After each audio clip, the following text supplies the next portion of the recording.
How do we correctly chant Buddhist mantras for maximum benefit? Are there rules for guiding mantrayana practice? What are the prerequisites of mantra practice? In this presentation, we cover the prerequisites, the indispensables, and offer 9 tips and practices for maximizing the benefit of your mantra practice, starting with the 4 foundations of mantrayana as taught by Guru Rinpoche.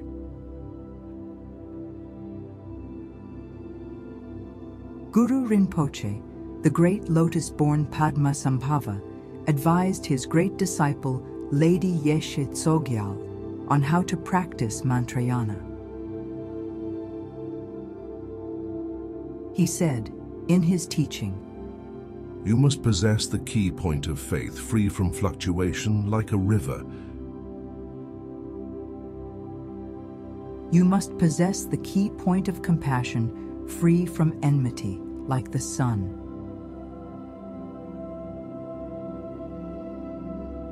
You must possess the key point of generosity free from prejudice like a spring of drinking water. You must possess the key point of samaya free from flaws like a crystal ball. This is the foundation for practicing mantrayana. All 4 of these are far more important than mechanics like proper pronunciation. What did Guru Rinpoche mean when he talked about the key points of faith and compassion? For mantra or any other Buddhist practice to have a profound impact in our lives, we have to start from the right place before we even worry about how to pronounce the mantra. For example, every location on a map needs 2 coordinates. For mantra, the 2 coordinates are faith and compassion. In Buddhism, faith arises from wisdom, not blind adherence to doctrine. For this reason, in mantrayana, the 2 wings of the bird of enlightenment are wisdom and compassion. Put another way, to practice mantrayana in a worthwhile way, we have to be motivated by bodhicitta, the intention to benefit all sentient beings. Without that motivation, it is not a Mahayana Buddhist practice. Once we have the motivation, we have to have the wisdom of faith. We have faith in the correctness of the teachings, the Dharma, the Buddha, and our lineages of teachers. With that faith, motivated by our compassion and bodhicitta, we have all the qualifications we need to practice mantrayana. The concept of faith without fluctuation is best expressed in the story of the humble lady who chanted the 6-syllable mantra every day for many years. The story as taught in lineage goes like this. In ancient times, there lived an old lady who diligently recited the brilliant mantra of 6 words Om Mani Padme Hum for many years. One day, a realized Buddhist master happened to pass by. From a distance, he saw the house enveloped in a luminous glow and thought that there must be a practitioner with great achievements inside. Upon entering, he saw an illiterate elderly lady reciting the mantra, who was even mispronouncing the last word. With good intention, the master corrected her mistake, only to find that as he left the house and looked back, the glow from within the house had vanished.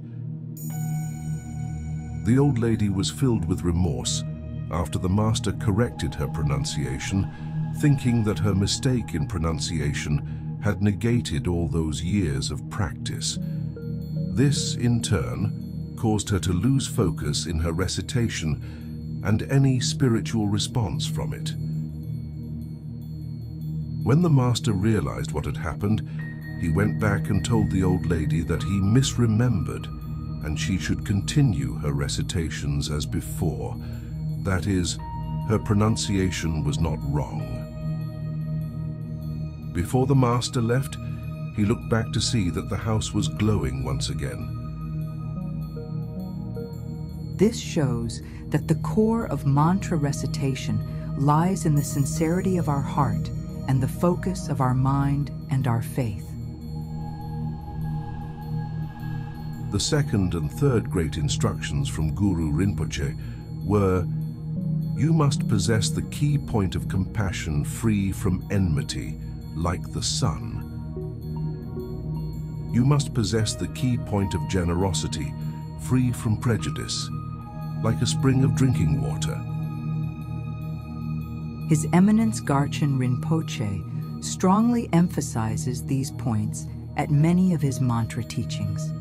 He said, the main requirement for mantra chanting of any enlightened deity, according to the teachings, is bodhicitta intention. In other words, the main requirement for practice is the intention to become enlightened for the benefit of all sentient beings. Mantrayana is a core practice within the great vehicle of Mahayana, where we generously accept our role as a bodhisattva with the promise to help others. This makes bodhicitta and generosity the most important mantra qualification.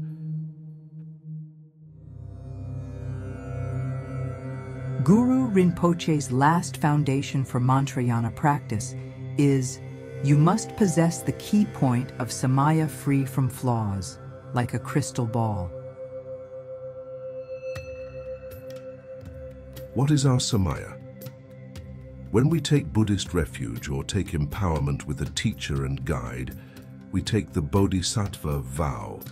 This is our unbreakable samaya.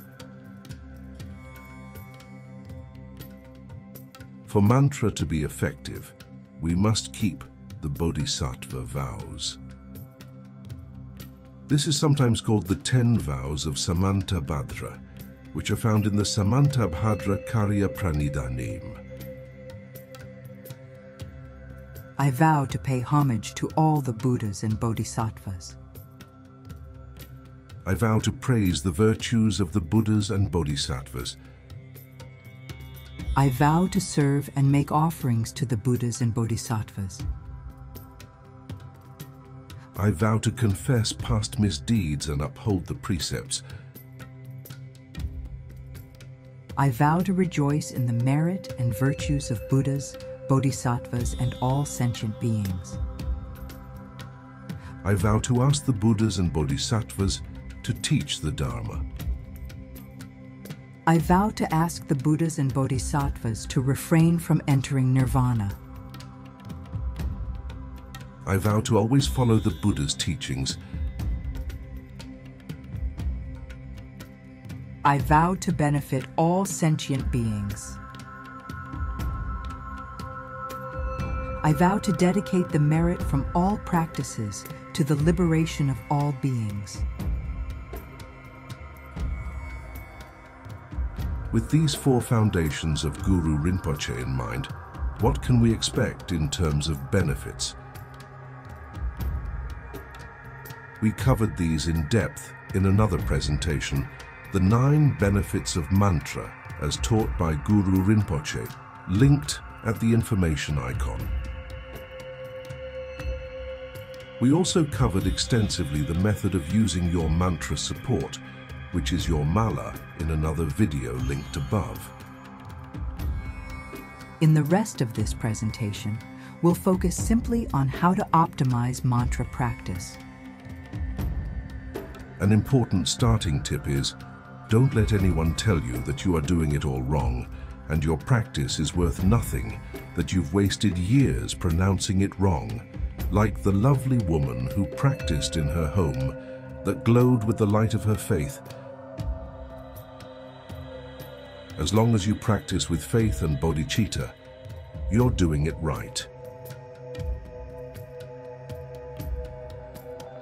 Even if you mispronounce, chant too fast, too loud, or too frantically, it all has value, as long as you have the intention to benefit all sentient beings and aspire to the cause for enlightenment.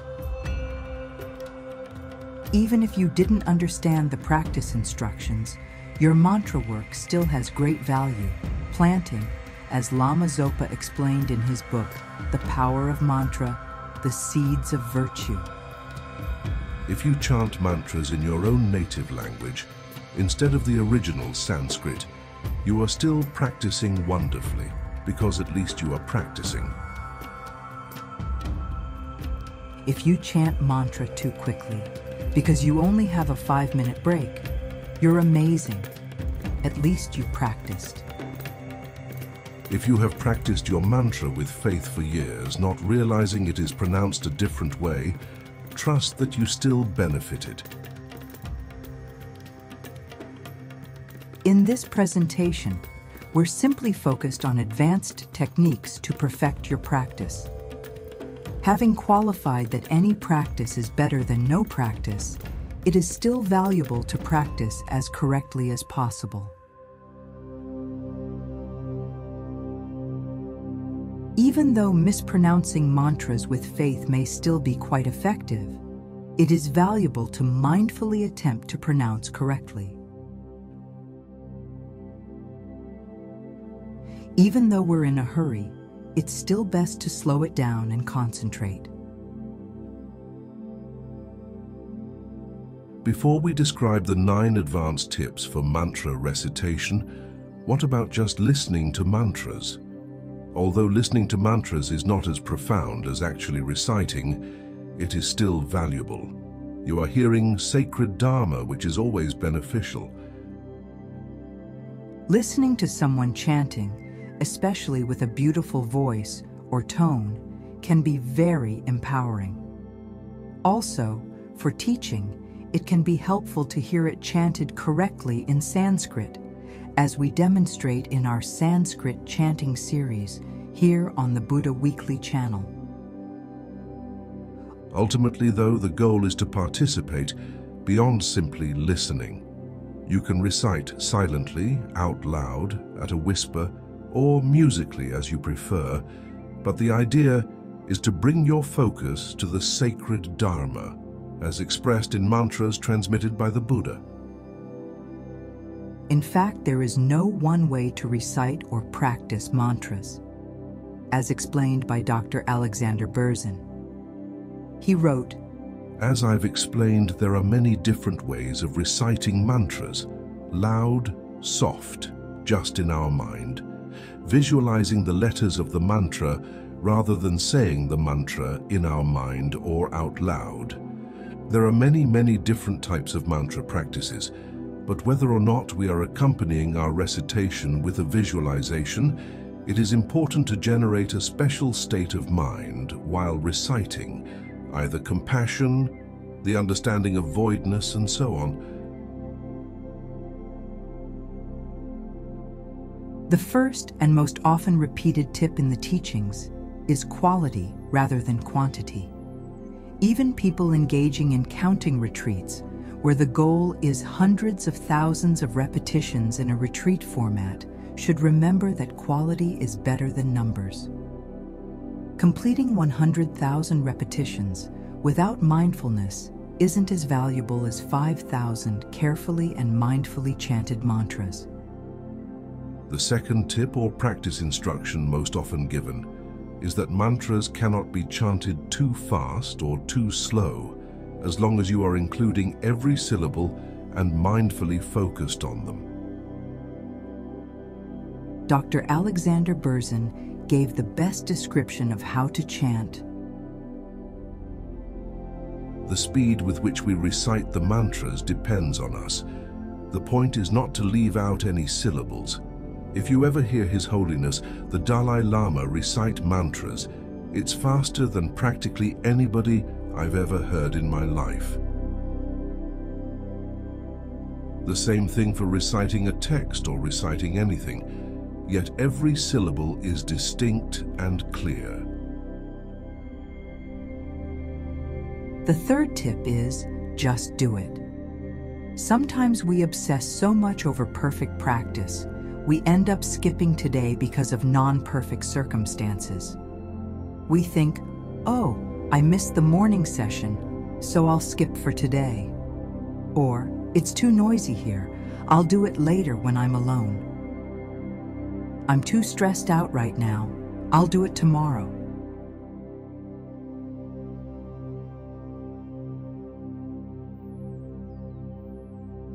Instead, just practice late, practice with a headache. Do 50 instead of 1,000 repetitions. If you wait for perfect circumstances, you'll be a practitioner in name only. The goal of practice is to actually practice, not to be rigid or dogmatic. The fourth tip is volume. This is one of the most often asked questions. How loud do I chant mantras? General advice from most teachers is that if you are in public or around other people, mantras should be softly chanted so that you can hear, but others cannot. The goal is not to disturb others. For example, at a counting retreat, generally low volume is desirable.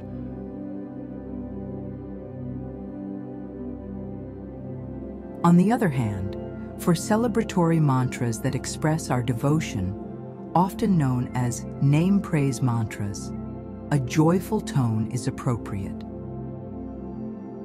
For example, when starting a group practice celebrating Amitabha or Avalokiteshvara, we may musically and joyfully chant our mantras. For serious practice and supplication mantras, which are mantras that request activities of enlightened deities, these are normally out loud, but not at a disturbing volume. If you are alone, as loud as you like, but in public or group practice with respect for others around you. Tip 5 is musicality. Mantras chanted to a melody or musically tend to be name or praise devotional mantras, or mantras that when repeated for thousands of repetitions become sleep-inducing. Ultimately, to chant musically or tonelessly is your own preference, unless your specific lineage advises otherwise. For example, if we are chanting healing mantras, it can be inspirational and healing to do so melodically. For this reason, Medicine Buddha mantras and mantras such as Om Mani Padme Hum or Tara's mantras are often musically chanted. The sense of joy and celebration reinforces the meditation. Musically chanting mantras is a celebratory practice and highly meritorious, benefiting all sentient beings.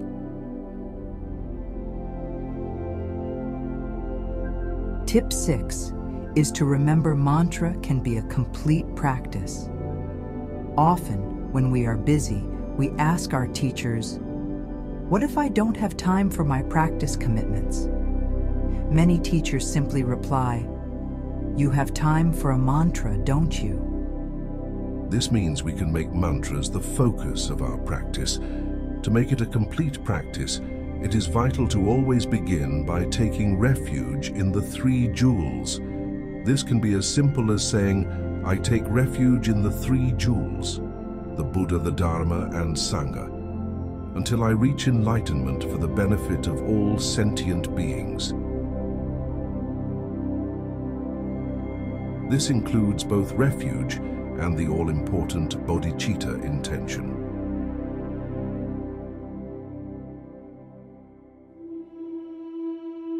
Especially important in this case is to always dedicate the merit of your mantra recitation to the benefit of all sentient beings. This makes it a complete practice. Tip 7 is quantity. Even though quality is more important than quantity, Teachers advise us to recite a certain number of mantras to accumulate merit, but also in case we miss syllables or make mistakes. The traditional number is 108, with the final 8 making up for any mistakes in recitation. But for longer mantras, or when you are in a rush, you can chant 7, 21, or 27 times.